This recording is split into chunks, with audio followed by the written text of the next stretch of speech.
मेरा नाम रिया है और यह मेरी कहानी है। यह कहानी आपके दिल को दहला देगी। रिया के चेहरे पर कोई भाव नहीं थे। उसके कपड़े खून से सने हुए थे। चेहरे पर भी खून ही खून दिखाई दे रहा था। उसके खुले हुए बाल तेज हवा में लहरा रहे थे। उसके हाथ में एक प्लास्टिक की थैली थी। उस थैली को लिए वह सड़क पर चली जा रही थी। उस प्लास्टिक की थैली से भी खून की बूंदें टपक रही थी।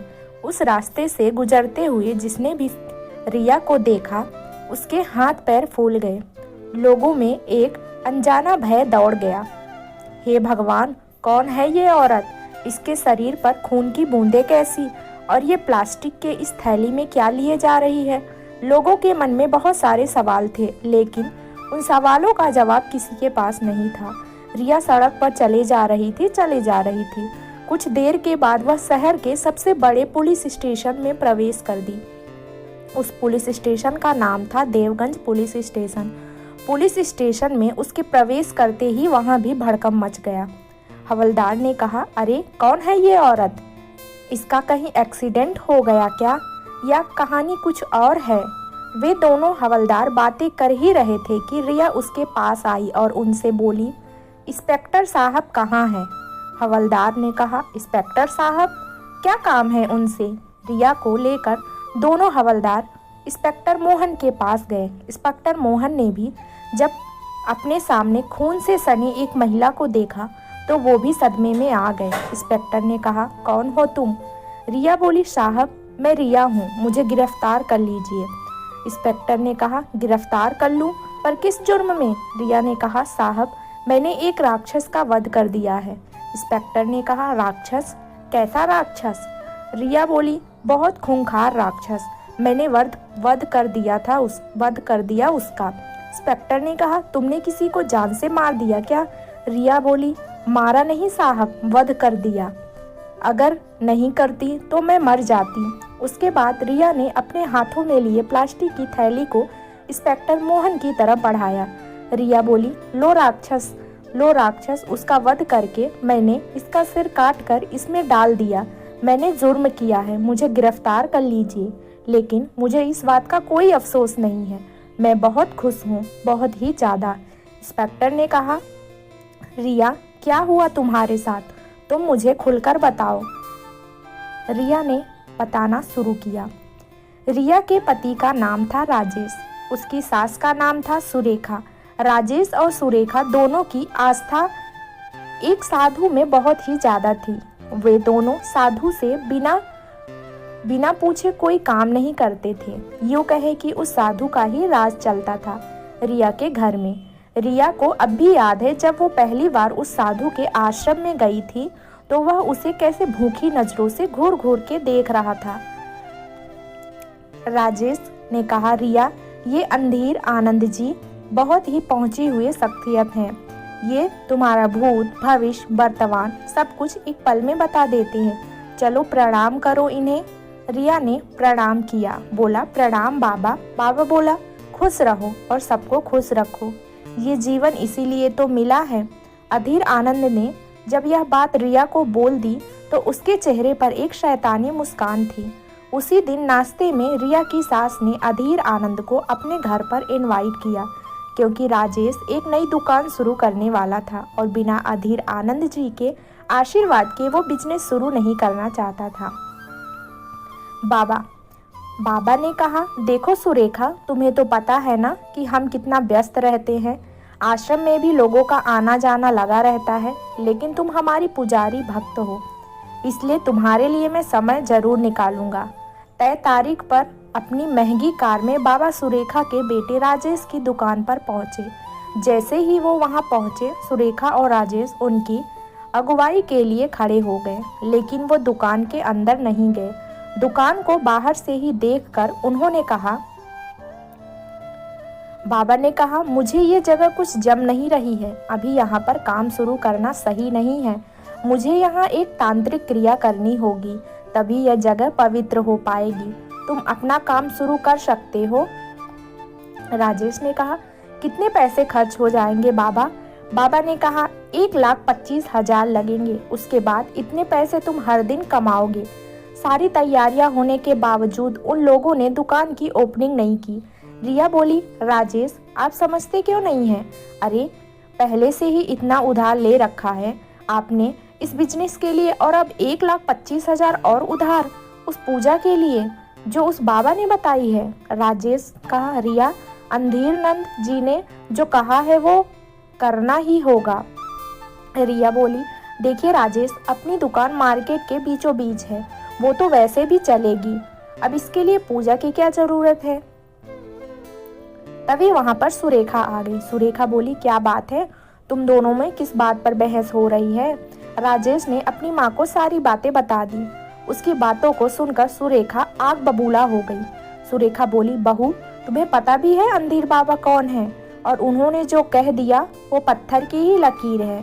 अगर उसके खिलाफ कुछ करोगी तो हम बहुत बड़ी मुसीबत में फंस जाएंगे। अरे लाखों लोग भक्त हैं उनके। अब रिया क्या कहती। 1,25,000 लगाकर राजेश ने पूजा करवाई।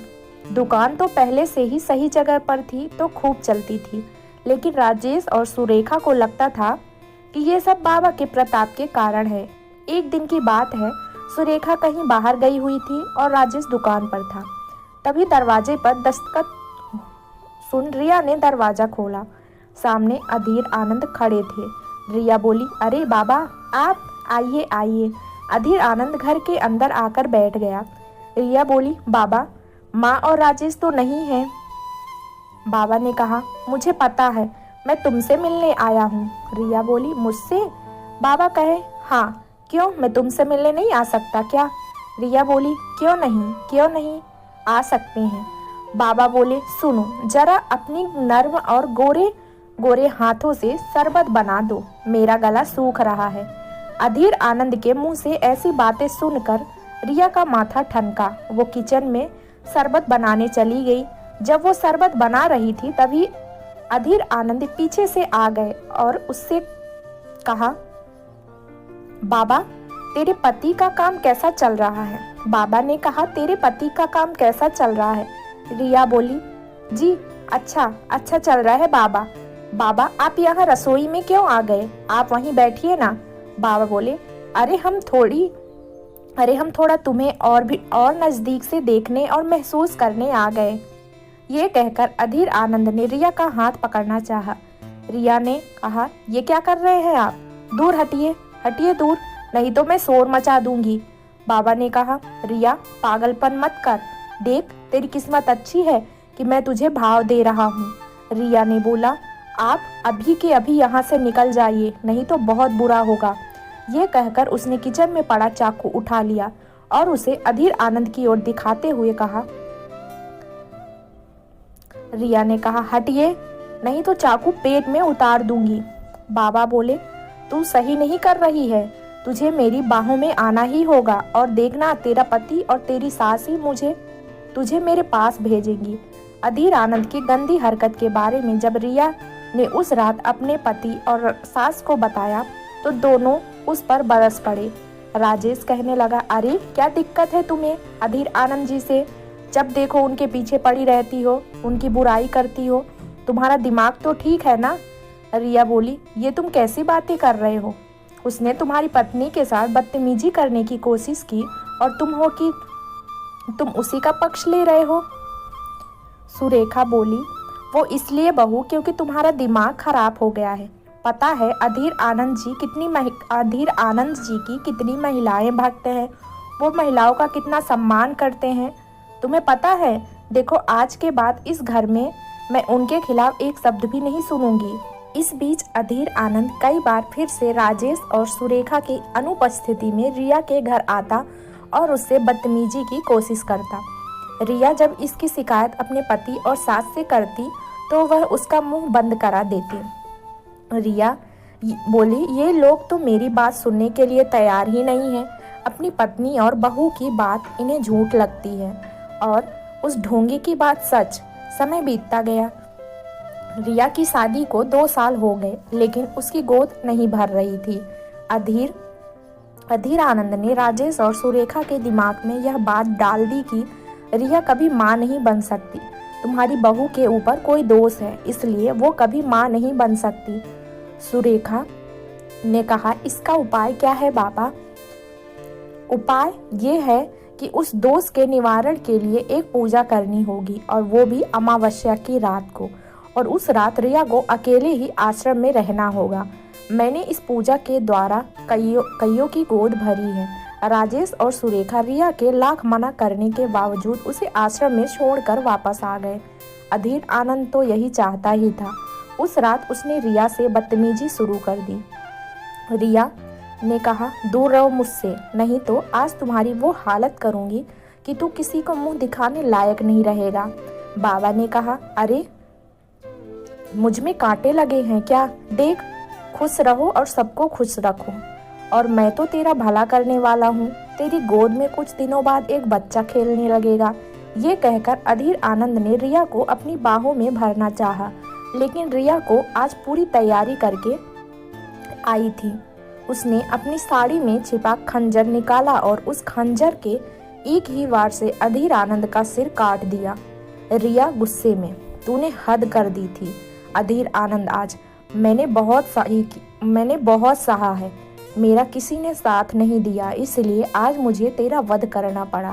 तू औरत को समझता क्या है? औरत शक्ति है, शक्ति उसे कमजोर मत समझ। इंस्पेक्टर मोहन और थाने के सभी लोगों की आंखों में अधीर आनंद को लेकर बहुत गुस्सा था। सभी के जहन में एक ही बात चल रही थी कि सच में रिया ने कोई हत्या नहीं की, वध किया है। रिया ने जज के सामने सारी सच्चाई रखी और अधीर आनंद की हत्या का कारण बताया। रिया को 5 साल की सजा तो हुई, लेकिन उसे संतोष था कि उसने एक राक्षस को बोझ से समाज को मुक्त कर दिया। दोस्तों, आशा करती हूँ कि हमारी कहानी आपको पसंद आई होगी। कहानी अच्छी लगी हो तो वीडियो को लाइक करें, शेयर करें, और हाँ, बेल आइकन को प्रेस ज़रूर करें ताकि नेक्स्ट कहानी का नोटिफिकेशन सबसे पहले आप तक पहुँच सके। और अगर आप मेरे चैनल पर नए हैं तो चैनल को सब्सक्राइब कर लें।